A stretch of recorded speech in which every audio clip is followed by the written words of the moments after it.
नमस्कार, मैं हूं आशीष चित्रांशी और आप देख रहे हैं the news launcher. Hot topic with Hemant Atri. Control room जोड़िए हेमंत भाई को फटाफट, क्योंकि खबर बड़ी है। स्वागत है आपका हेमंत भाई। खबर बड़ी है, भारतीय सेना ने तबाही मचा दी है पाकिस्तान में। पाकिस्तान के कुकर्मों का भरपूर मुंहतोड़ जवाब पुंछ में भारतीय नागरिकों पर लगातार कल से फायरिंग सेलिंग जारी। वहां पर जो ऑफिशियल कैजुअलिटी है वो मिनिमम 13 है, मिनिमम 13। घायलों की संख्या तो बहुत ज्यादा है, लेकिन खबर ये नहीं है। इसके अलावा पूरी रात पाकिस्तान टारगेट करता रहा भारत के कई शहरों को, लेकिन भारत के सुरक्षा कवच ने पाकिस्तान के सभी नापाक मंसूबों को नाकाम कर दिया। अब भारत ने पाकिस्तान के नापाक मंसूबों पर परमानेंट विराम लगाने के लिए, अस्थायी विराम लगाने के लिए, पाकिस्तान का जो एयर डिफेंस सिस्टम है, जो पाकिस्तान का सुरक्षा कवच है, उस सुरक्षा कवच को तहस नहस कर दिया है। कंप्लीट तबाही। भारतीय ड्रोन इस वक्त लाहौर समेत कई पाकिस्तानी शहरों पर मंडरा रहे हैं। खबर तो यहां तक है कि इस्लामाबाद में भी भारत के 7 ड्रोन पहुंच चुके हैं, इस्लामाबाद के आसमान में भी। हालांकि हम जो ऑफिशियल इंफॉर्मेशन हैं, औपचारिक जो हमारे पास जानकारी है, हम उसी पर बात करेंगे। हम अनौपचारिक या अफवाहों की तरफ नहीं जाएंगे। लेटेस्ट, सबसे लेटेस्ट खबर मैं बताऊं आपको, 2:34 के करीब भारतीय सेना की तरफ से इंफॉर्मेशन दी गई है। अटकलबाजी और सूत्र, हम इन दोनों पर नहीं बात करेंगे। जो ऑफिशियल इंफॉर्मेशन है हम उसी के साथ चलेंगे। इसके अलावा इस वक्त में भी भारतीय जनता पार्टी का एक सांसद जो घटिया, महाघटिया राजनीति कर रहा है, जिसको उसकी घटियापन के वजह से ही जाना जाता है, इस वक्त नहीं चर्चा करनी चाहिए, हम उसकी भी चर्चा करेंगे। वो ये मौके का लाभ उठा करके सेना के पराक्रम में छुप छुप करके वो देश में जो वाजिब सवाल खड़े करने वाले लोग हैं उनकी जुबान बंद करवाना चाहता है। उसका नाम निशिकांत दुबे है। ये इसके मंसूबे भी बहुत नापाक है। इसके मंसूबे भी, मैं ये कह रहा हूं, इसको जो करना हो ये कर ले, इसके मंसूबे भी बहुत नापाक है। ये सरकार के पीछे छिप करके पाकिस्तान पर भारतीय सेना के पराक्रम की आड़ में भारत में इसका अलग मिशन चल रहा है। हम आपको वो भी दिखाएंगे। ये अलग मिशन पर है कि कोई सवाल न खड़ा करे, जुबान बंद करवा दे इस आड़ में, भारतीय सेना के पराक्रम के आड़ में। और ये कश्मीर में पहलगाम हमले के पहले मौज कर रहा था। 3 टियर सिक्योरिटी में अय्यासी चल रही थी वहां पर। मैं पहले, हेमंत भाई, सीधा मैं आपके हवाले कर रहा हूं, जरा पूरा ऑफिशियल स्टेटमेंट चलाइए आर्मी का। आर्मी का जो ऑफिशियल स्टेटमेंट है चलाइए, वो चलाइए। जो ड्यूरिंग आशीष द, भाई हाँ हाँ, आप ही पढ़ो, आप पढ़ो। आशीष भाई नमस्कार आपको, सारे दर्शक साथियों को। और आज का दिन बहुत महत्वपूर्ण दिन है। सारे घटनाक्रम जो चल रहा था, आपको पता है कल भारत सरकार ने ये कह दिया था मॉर्निंग ब्रीफिंग में कि हमने केवल टेरर टारगेट्स को स्ट्राइक किया है और उसके बाद हम अभी कुछ नहीं कर रहे। उसके बावजूद पाकिस्तान ने जिस तरीके से अनप्रोवोक्ड फायरिंग की पूरी सीमा के ऊपर, और खासतौर पर पुंछ से लेकर के आसपास के इलाकों में, उससे हम हमारे 16 के आसपास लोग मर चुके हैं, जिनमें 5 बच्चे और 2 महिलाएं। और इसी तरीके से अपने कई और एरियाज के अंदर भी आज सुबह से लगातार फायरिंग चल रही थी। उसके बावजूद जब पाकिस्तान नहीं माना तो, और उसने रात को जो हमारे तमाम ठिकानों पर हमला करने की कोशिश की, आपको जानकर हैरानी होगी, रक्षा मंत्रालय ने अभी जब मैं और आप बात कर रहे हैं ठीक 2:34 पर यह पूरी सूचना विस्तार से जारी किया ऑफिशियली। और इसमें क्या कहा गया है, मैं अंग्रेजी नहीं पढ़ रहा, समय खराब नहीं करना चाहता, आप चला दीजिए, इसको चलाते जाइए आगे। मैं दर्शकों के लिए, क्योंकि समय कीमती है, तो सीधा बता देता हूं कि इसमें जो है 7 मई की रात को पाकिस्तान ने ना केवल उत्तरी, मतलब कश्मीर नहीं, बल्कि पश्चिम भारत के शहरों को भी निशाना बनाने की कोशिश की आज रात को। और उसमें कौन कौन से एरियाज थे? कश्मीर का अवंतीपुरा, श्रीनगर, जम्मू, पठानकोट, पंजाब का अमृतसर, कपूरथला, जालंधर, लुधियाना, आदमपुर, बठिंडा, चंडीगढ़। फिर राजस्थान में देखिए आप, राजस्थान में नाल, आपको पता है नाल, फलौदी, उत्तरलाई हमारा एयरबेस है, और भुज में ड्रोन्स और मिसाइलें दागी थी वहां पर। ये काम पाकिस्तान ने आज आधी रात के बाद किया था, हिंदुस्तान के 15 शहरों पर हमला करने के लिए, और उसमें मिसाइल भी दागी और ड्रोन्स भी दागे। लेकिन हमारा जो S-400 जो हमने रशिया से लिया है, उसने इनके तमाम सिस्टम, उसके जितने भी ये अटैक था, उस सबको न्यूट्रलाइज कर दिया। और क्योंकि ये सिस्टम हमारा लगातार न केवल एक्टिव था, बल्कि आपको पता है हाई उस पर भी था, एक तरीके से हाई प्रिपेयर्डनेस की जो स्थिति, हाई अलर्ट जिसको हम बोलते हैं, उस पर था। तो उसमें सारे के सारे इनके हमले न्यूट्रलाइज हो गए। और उसके बाद चूंकि पाकिस्तान की क्रॉस बॉर्डर फायरिंग लगातार जारी थी, फिर भारत सरकार ने दूसरा फैसला लिया, भारत की सेना ने दूसरा फैसला लिया, और उसमें क्या किया कि जो लाहौर में जो एयर डिफेंस सिस्टम है उनका, उसको कंप्लीटली उसको न्यूट्रलाइज कर दिया, खत्म कर दिया। पाकिस्तान उसके बावजूद भी, लाहौर का उनका पूरा डिफेंस सिस्टम जो था एयर डिफेंस का, वो न्यूट्रलाइज करने के बावजूद भी अब जिस समय में और आप बात कर रहे हैं, जम्मू कश्मीर के कुपवाड़ा, बारामूला, उरी, पूंछ, मेंढर और राजौरी में लगातार मोर्टार और फायरिंग कर रहा है, और कहीं कहीं आरटी शेलिंग की भी खबरें, तोप से भी फायरिंग की जा रही है। ये सारी की सारी स्थिति इस समय जब हम दर्शक साथियों से बात कर रहे हैं, तो आप मान करके चलिए कि जो कल ऑपरेशन सिंदूर जीरो था, कि जब आतंकियों पे हमने हमला किया, टारगेट किया 9 ठिकानों पर, उनके हेडक्वार्टर से लेकर के, उनके लॉन्चिंग पैड से लेकर, ट्रेनिंग कैंप से लेकर के, तो आज जब पाकिस्तान बाज नहीं आया और उसने हमारे सिविलियन उसमें एरियाज पे अटैक किया, और खासतौर पे जो कल रात को जो 15 जो शहरों पे अलग अलग टारगेट किए, उसके बाद फिर भारतीय सेना को फैसला लेना पड़ा। और अब ये बिल्कुल आप कह सकते हैं कि ये अब युद्ध के मुहाने पर दोनों देश आकर के खड़े हो गए, और उसके लिए सारी प्रोवोकेशन की जिम्मेदारी पाकिस्तान की सेना की है, पाकिस्तान के प्रधानमंत्री की है। प्रधानमंत्री ने, आपने देखा होगा कल किस तरीके से पार्लियामेंट के अंदर ये कहा कि भारत ने जो कुछ कहा है उसका हम माकूल जवाब देंगे माकूल समय पर, और वो यही नहीं रुके। उसके बाद संसद से बाहर आने के बाद उन्होंने राष्ट्र के नाम फिर संदेश जारी किया, और उसमें यही बात फिर दोहराई। और जिस तरीके से पाकिस्तान की सेना ने फिर हमारे 15 एरियाज को टारगेट किया, और देखिए आप, इसको एस्केलेशन कहते हैं आशीष भाई, कि अभी तक जो सारा फोकस था वो जम्मू कश्मीर था, हम भी उधर से कर रहे थे, वो भी उधर से। उन्होंने जान पूछ करके इसके अंदर वेस्टर्न सेक्टर भी जोड़ दिया, सेंट्रल सेक्टर भी जोड़ दिया। उसमें ये जितना भी राजस्थान का एरिया है, फलौदी, नल, उत्तरलाई और गुजरात का भुज, वहां पर भी अटैक करने की कोशिश की। तो वो इसको कहीं ना कहीं एस्केलेट करने के चक्कर में है। मैं आपको कल भी कह रहा था, आगाह कर रहा था, कि जो जनरल मुनीर है ये जिहादी जनरल है। इसके पास जिस तरीके से हमारी सेना ने प्रेसाइज टारगेटिंग की है जो टेररिस्ट उनकी, उसके बाद इसके पास चेहरा बचाने की जगह नहीं बची है। तो वैसी सूरत में ये इस तरह की हरकत करेगा, उसके लिए चाहे पाकिस्तान का कितना ही तबाही हो या बेड़ा गर्क हो, क्योंकि उसको तो अपनी सेना की दुकान चला के रखनी, डेमोक्रेसी से उसको कोई मतलब है नहीं। वो तो आतंक उनकी स्टेट पॉलिसी है और उसी के तहत वो कर रहा है। तो मान के चलिए ये एस्केलेशन हो गया है, और अब मुझे लगता है जिस तरह की उनकी हरकतें हैं, ये चीज आगे आने वाले समय में बढ़ेगी, क्योंकि ये सब होने के बावजूद भी जिस समय में और आप बात कर रहे हैं, कम से कम 6 जगह पर क्रॉस बॉर्डर फायरिंग चल रही है, मोर्टार शेलिंग चल रही है, और एक आध जगह पर आरटी शेलिंग भी चल रही है। ये दर्शकों के लिए बताना जरूरी था। हेमंत भाई, और इंफॉर्मेशन जो जैसे लाहौर का एयर डिफेंस सिस्टम, इसके अलावा बात हो रही है, कई खबरें आ रही है जो अनऑफिशियल, ये तो ऑफिशियली जो प्रेस रिलीज है, अनऑफिशियल की लाहौर में भी भारतीय ड्रोन जो है अटैक कर रहे हैं, पेशावर में कर रहे हैं। तो क्या मतलब सिर्फ इस्लामाबाद में तो सिर्फ लाहौर का एयर डिफेंस सिस्टम ध्वस्त करना मकसद है, या अब पूरी पाकिस्तानी सेना को आर पार मतलब उसको उसके अंजाम तक पहुंचाना है? कहां तक ऑपरेशन जाता नजर आ रहा है? आशीष भाई, मैं तो आपको पहले ही कहा कि ये जो लीडर है ये एस्केलेशन की लीडर है, और ये शुरुआत हो गई है। अब मैं कल भी आपको वही बात कर रहा था कि युद्ध की शुरुआत करना आपके हाथ में होता है, समापन आपके हाथ में कभी नहीं होता है। और ये सारी छेड़खानी पाकिस्तान ने की। अदरवाइज जब हमने उनको ये बता दिया था कि हमने टेरर स्ट्राइक किया है, उसके अलावा हमने आपकी कोई सिविलियन टारगेट नहीं किया, कोई आपका मिलिट्री एस्टेब्लिशमेंट टारगेट नहीं किया, तो वो बात वहीं खत्म होनी थी। और रक्षा मंत्री ने भी उन्होंने ये कहा था, वहां के रक्षा मंत्री ने, हालांकि उसको कोई पूछता नहीं है वो, उसने ये कहा कि साहब अगर आप और ऑपरेशन नहीं करेंगे, आप ऑपरेशन रोकेंगे, तो हम रिटेलिएट नहीं करेंगे। तो भारत ने तो उसके बाद कोई ऑपरेशन नहीं किया, कल कोई ऑपरेशन किया हो तो बता दीजिए आप। तो इन्होंने जिस तरीके की मैसिव फायरिंग की, खासतौर पर पुंछ में, और जितनी हानि हुई है, आप सोच के देखिए, 16 तो ऑफिशियल कैजुअलिटी हो चुकी है अब तक, और 45 से 50 के आसपास लोग घायल हैं, जिसमें आर्मी मैन भी है। एक तो जो अपना लांस नायक थे शर्मा, उनका तो जब मैं और आप बात कर रहे हैं, उनका पलवल में संस्कार चल रहा है, और उनके 3 साथी जो जी इस समय उनका बॉडी पहुंची है, वो संस्कार की तैयारी हो रही है। और उनके 3 जो साथी थे पोस्ट पे उस समय, उनके सामने मोर्टार गिरा और वो फट गया। तो 3 साथी जो फौजी हैं वो भी गंभीर रूप से घायल है, और इनका तो निधन हो ही गया था कल, आज इनकी बॉडी आई है।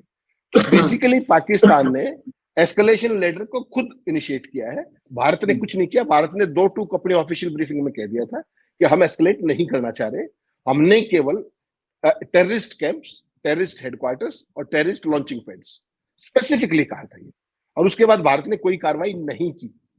जब पाकिस्तान ने क्रॉस बॉर्डर फायरिंग की तो उसका तो देखिए जवाब देना बनता है, उसके अलावा भारत ने कुछ नहीं किया। जब आज रात को इन्होंने ये सारी हरकत की तो उसका माकूल जवाब देना पड़ा, और इसीलिए आपको ध्यान हो, रक्षा मंत्री ने ऑल पार्टी मीटिंग में कहा ही है, आज जो मीटिंग हुई, कि operation is still on, operation Sindoor is still on. इसलिए उन्होंने बहुत सारी बारीकियां, बहुत सारी जो गोपनीय चीजें हैं बताई भी नहीं, बतानी चाहिए भी नहीं। और इस पूरे मामले में चूंकि गोपनीयता का क्लॉज है, सारी चीजें हैं, हम भी केवल ऑफिशियल ब्रीफ पे ही रहेंगे। बाकी हाँ। हकीकत में आपको बताऊं, आज की तारीख में भारतीय वायुसेना और भारत की सेनाएं आज तक के इतिहास के हाईएस्ट अलर्ट पे हैं। हमारे सारे एयर डिफेंस सिस्टम्स, सारे के सारी हमारी ऑफेंसिव यूनिट्स जितनी भी हैं, और हालत ये है कि पलक झपकते ही पाकिस्तान का क्या हाल करेंगे उन्होंने कभी सपने में नहीं सोचा होगा। आप बताइए, लाहौर का अगर एयर डिफेंस सिस्टम तबाह हो गया तो उसके बाद बचा क्या उनके पास? बता दीजिए क्या बचा उनके पास? वो एक शहर का नहीं है, वो पूरे रीजन का होता है। हाँ। पूरे रीजन का, कि जो भी जहाज उस टेरिटरी में आएगा उसके अंदर उसको सारे को एयर डिफेंस करेगा। जब पूरे का पूरा सिस्टम ही खत्म हो गया तो उनके पास बचा क्या? और ऐसे कितने सिस्टम है उनके पास? अगर चाइना ने पिछले 2 महीने में इनको तमाम मिसाइलें ना दी होती पर्दे के पीछे से, ऑफिशियल थोड़ी दी, और कल भी एक अवंतीपुरा में आपने देखा एक मिसाइल के टुकड़े मिले हैं जो चाइनीज मिसाइल है। तो ये सारी चीजें हो रही हैं मिलजुल करके, लेकिन ये बड़ा साफ है कि अब जो स्थिति है, अब पाकिस्तान ने इसको एग्रीवेट कर दिया है, और आने वाला समय पाकिस्तान के लिए तो बिल्कुल भी अच्छा नहीं है, क्योंकि हमारा S-400 100% इफेक्टिव है। उसने दिखा दिया कि 15 शहरों पे आपने अटैक करने की कोशिश की, कहीं सफलता नहीं मिली, कहीं भी नहीं मिली। और आपने पंजाब के तमाम शहरों में वो बम के शेल्स देखे होंगे, खाली वो हवा में न्यूट्रलाइज कर दिए। तो ये सारी स्थिति है। तो जैसे जैसे कोई चीज आती जाएगी हम दर्शक साथियों को अपडेट भी करते रहेंगे। लेकिन एक मैंने कहा था शुरू में, इंट्रोडक्शन में, मैं उस विषय को जरूर लाऊंगा। देश इस दौर में है जहां पर पाकिस्तान के साथ आमने सामने का मुकाबला दिख रहा है। आमने सामने के मुकाबले में पाकिस्तान कहीं हो ना हो, वो हमारे भारतीय सेना का पराक्रम है। जो कुछ भी हो रहा है इसमें हमारे भारतीय सेना का पराक्रम है। हाँ, राजनैतिक इच्छा शक्ति को जरूर हम लोग एप्रिशिएट कर रहे हैं, कल भी तारीफ की थी, अब इससे ज्यादा क्या करेंगे।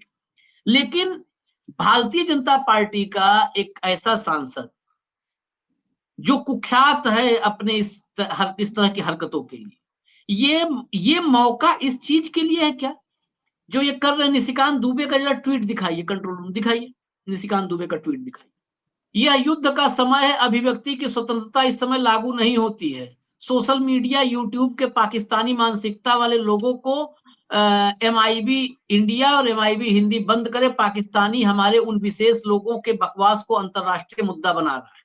ठीक है, अब 2-3 बस सवाल है, हम ये सरकार से भी करेंगे, MIB इंडिया से, MIB हिंदी, सबसे सवाल बंद होना चाहिए। इस देश में जितने मेन स्ट्रीम चैनल हैं, ये पामेरियन, इन सबको बंद करने की जरूरत है। नगर निगम वाले आए, इन सबको ले जाए, बंद करें।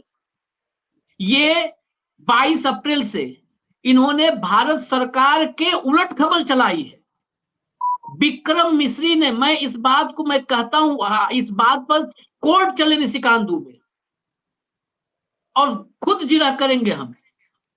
विक्रम मिश्री ने कल क्या बोला कि पहलगाम का हमला भारत में सांप्रदायिक दंगे करवाने के लिए था, भारत में वर्टिकल डिवीजन के लिए था, भारत में हिंदू मुसलमान के बीच नफरत की खाई चौड़ी करने के लिए। पहलगाम का अटैक इसलिए था, ये मैंने नहीं बोला है, ये मोदी जी की तरफ से जो कैमरे पे शख्स आया वो उन्होंने, विदेश सचिव विक्रम मिश्री ने बोला। 22 तारीख के बाद से इस देश की अब अंतर समझ लो निशिकांत दुबे जी, बड़े गौर से। इस देश में जितने हमारे जैसे यूट्यूब पर मौजूद लोग हैं, वो चाहे हमारे साथ हेमंत अत्री बैठे हों, चाहे भाऊ बैठे हों, हम सब ने कहा कि ये हिंदू मुसलमान की जो बात कर रहे हैं, ये पाकिस्तान के मंसूबों को कामयाब कर रहे हैं, पाकिस्तान के मंसूबों को कामयाब कर रहे हैं। और इस देश की मेन स्ट्रीम मीडिया 22 तारीख से क्या की? सिर्फ और सिर्फ एक काम की, पैंट खोला, जिप खोली, धर्म पूछा, सिर्फ इसके सिवाय अगर कोई काम किया हो, इस देश के वो सारे धुरंधर पत्रकारों को चुनौती देता हूं, इनविटेशन पे इनविटेशन नहीं, चुनौती देता हूं। वो आज तक से कल तक, परसों तक, नरसों तक जितने हैं, उनके संपादकों को, उनके मालिकान को, उनके एंकर और एंकरानियों को चुनौती देता हूं, और साथ में निशिकांत दुबे को सम्मिलित रूप से, क्योंकि ये सब एक गैंग है। ये गैंग है, इस देश के खिलाफ अगर सबसे ज्यादा साजिशें किसी कहीं हो रही हैं तो इस गैंग में हो रही हैं। ये मेरा आरोप भी है। ये गैंग देश के खिलाफ है, ये गैंग देश का नुकसान कर रहा है। ये गैंग पाकिस्तान, जिस बात को हमारे विदेश सचिव ने कहा कि पाकिस्तान की मंशा थी भारत में सांप्रदायिक दंगे हिंदू मुसलमान करवाना, वही काम ये गैंग कर रहा है। तो बंद करना है, इनको बंद करो। अभिव्यक्ति की आजादी ये तय करने वाले निशिकांत दुबे, क्या वो दिया गया है क्या power of attorney? Power of attorney दिया गया हो तो एक और प्रेस विज्ञप्ति विदेश सचिव, रक्षा सचिव, गृह सचिव किसी से करवा दिया जाए कि पावर ऑफ अटॉर्नी दे दिया गया है निशिकांत दुबे को। इस तरह के संवेदनशील मसले समय पर इस तरह की बातचीत जो उन्होंने की है, ये अनकॉल्ड फॉर है, और ऐसी कोई ना तो कोई काम ऐसा करना चाहता है। और आपने बिल्कुल ठीक कहा कि हकीकत ये है कि आज की तारीख में 22 तारीख से लेकर के आज 8 तारीख तक जो काम सो कॉल्ड डॉगी चैनलों और गिज चैनलों ने किया है, केवल उसमें झांक लेते, उसकी तरफ तो इनका ध्यान भी नहीं। हालत यह है कि उनके पास इतनी बड़ी बड़ी रिसर्च टीमें हैं, सारी सब कुछ है, उसके बावजूद जो डॉगी चैनलों ने क्या क्या दिखाया है, भारतीय सेना का जो पराक्रम है, उन्होंने कल सारे के सारे वीडियो जारी किए एक्शन के बाद, ऑफिशियली जारी किए। उसके बावजूद वो क्या बकवास दिखा रहे हैं, जो उनके टॉप के एंकर्स जो आज सो कॉल्ड डॉगी मीडिया है, वो कभी लेबनान का हमला दिखा रहे हैं, लेबनान पे हमला दिखा रहे हैं, कभी फिलिस्तीन पे जो हमले कर रहा है इजराइल, उस तरीके के वो दिखा रहा है, कभी अफगानिस्तान की पिक्चर्स दिखा रहा है। हमने तो कोई नहीं दिखाई इस तरह की। यूट्यूबर तो इस मामले में बहुत ज्यादा स्पेसिफिक है, एक आध को छोड़ दीजिए जो अनप्रोफेशनल है। तो सारी हाँ। की सारी चूक उन्होंने की है। फिर भी चलो छोड़िए, ये कोई विषय नहीं आज का। आपको लेटेस्ट खबर ये बता दूं कि जो अकेले लाहौर का टारगेट नहीं किया है, जो एयर डिफेंस सिस्टम थे जो तबाह कर दिए कंप्लीटली, उसमें लाहौर है, सियालकोट है, कराची, तीन जो बड़े शहर हैं इनके, इन तीनों के एयर डिफेंस सिस्टम भारत ने खत्म कर दिए हैं। और इसके लिए जो एम्युनिशन यूज किया गया है वो हार्पी ड्रोन, आपको याद होगा हमने इसराइल से ये हार्पी ड्रोन लिया था। ये सीधा एयर डिफेंस सिस्टम का काल कहा जाता है इसको, ये सीधा हिट करता है और उनके रडार और उनका जितना भी एयर डिफेंस का वो पूरा स्ट्रक्चर है उस सबको तबाह कर दिया इन तीन शहरों के अंदर, लाहौर, सियालकोट और कराची। ये लेटेस्ट खबर इस समय जब मैं और आप बात कर रहे हैं, ये भारत के पास है, भारत ने इसराइल से खरीदा था, ये चाइना के पास भी है और ये कोरिया के पास भी, बहुत चुनिंदा देशों के पास है। और ये क्या करता है, जाकर के जो टारगेट इसका है, जो भी एयर डिफेंस सिस्टम, वहां पर जाकर के ये खुद खत्म हो जाता है, उसमें टक्कर मार के उसको विस्फोट से उड़ा देता है। It is loaded with weaponry, इसके अंदर बम और तमाम तरह का एम्युनिशन होता है, तो वो जिसको कहते हैं ना खुद ही खत्म हो जाता है वो करके, उस तरह की ये चीज हुई है। और पाकिस्तान की सेना ने शायद इसकी कोई उम्मीद नहीं करी होगी, ऐसा मैं मान सकता हूँ। इसको लॉइटरिंग एम्युनिशन बोलते हैं। इसके जो टक्कर मारी और खुद भी खत्म हो गया, और जो अपना टारगेट था उसको भी ध्वस्त कर दिया। ये उस तरह की टेक्नोलॉजी हमने यूज की है, और इनके 3 एयर डिफेंस सिस्टम हमने पूरे तरीके से तबाह कर दिए। तो इसलिए मैं चाहूंगा कि आप बिल्कुल शुरुआत में भी इसको ले लीजिएगा कि तीन वो हुआ, अकेले लाहौर नहीं, सियालकोट और ये भी हुए हैं, इसको जोड़ लीजिएगा।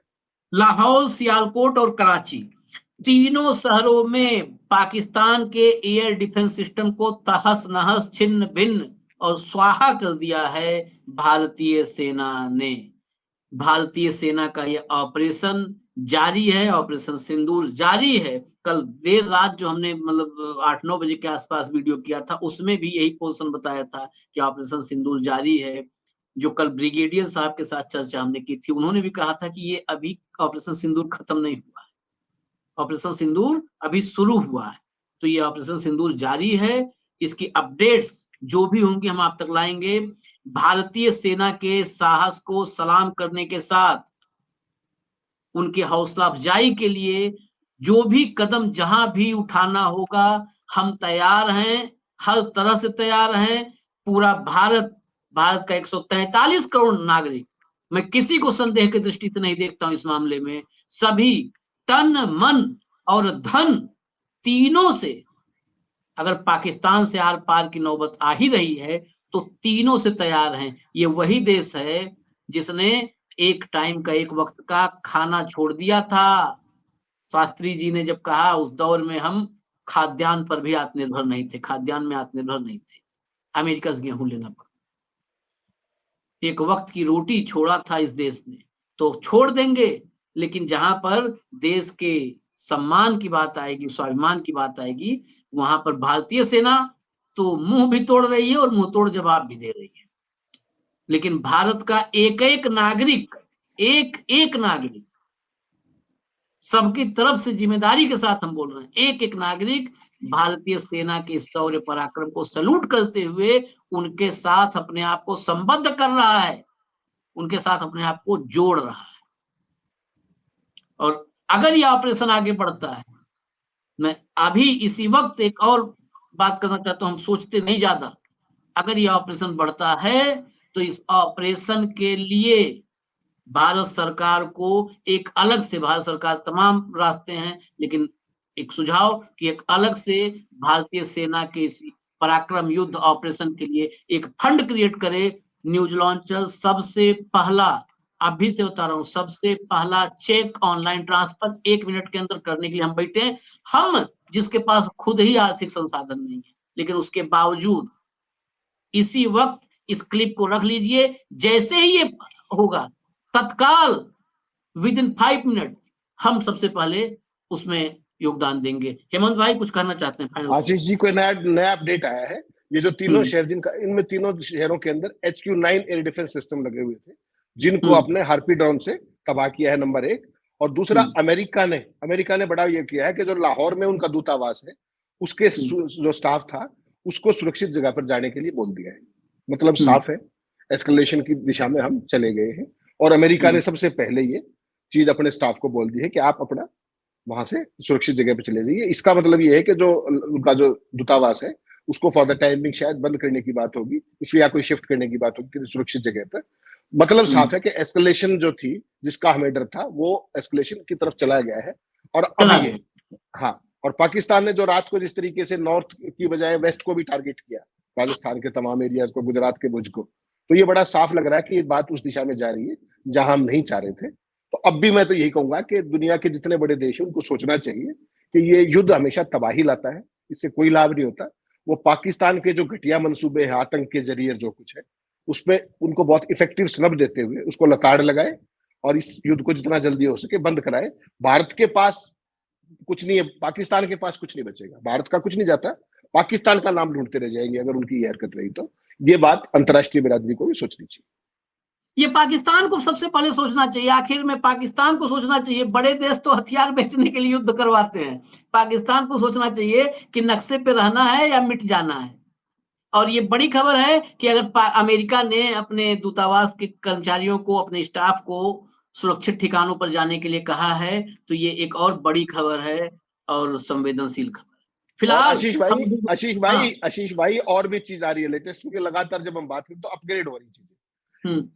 आपको देखा होगा कल जिस तरीके से श्रीनगर के आसपास के एरियाज के अंदर और जो पाकिस्तानी इक्विपमेंट की, चाइनीज इक्विपमेंट की बात थी, तो आज ये बात चाइनीज से पूछी गई कि भारत पाकिस्तान के संघर्ष में आपकी चीजें यूज हो रही हैं, आपकी मशीनें यूज हो रही है, तो उन्होंने इससे पल्ला झाड़ लिया। उन्होंने कहा कि हमें इस बारे में कोई जानकारी नहीं। चाइना ने पल्ला झाड़ लिया है, ये भी लेटेस्ट है। और ये भी बता दूं कि जो ये मिसाइल डिफेंस सिस्टम खत्म किए हैं इनका पाकिस्तान के, ये HQ-9 जो है, ये भी चाइनीज सिस्टम ही है, चाइना से मिला था पाकिस्तान को, और इसको FD-2000 भी कहते हैं। तो 3 शहरों का ये तबाह हो चुका है। मतलब पाकिस्तान को जो भी कुछ चीन से मिला है, जितना भी, उस सब को ये यूज कर रहे हैं बड़े पैमाने पे। और जब चाइना से पूछा गया तो उन्होंने पल्ला झाड़ लिया। ये अपडेट था दर्शकों।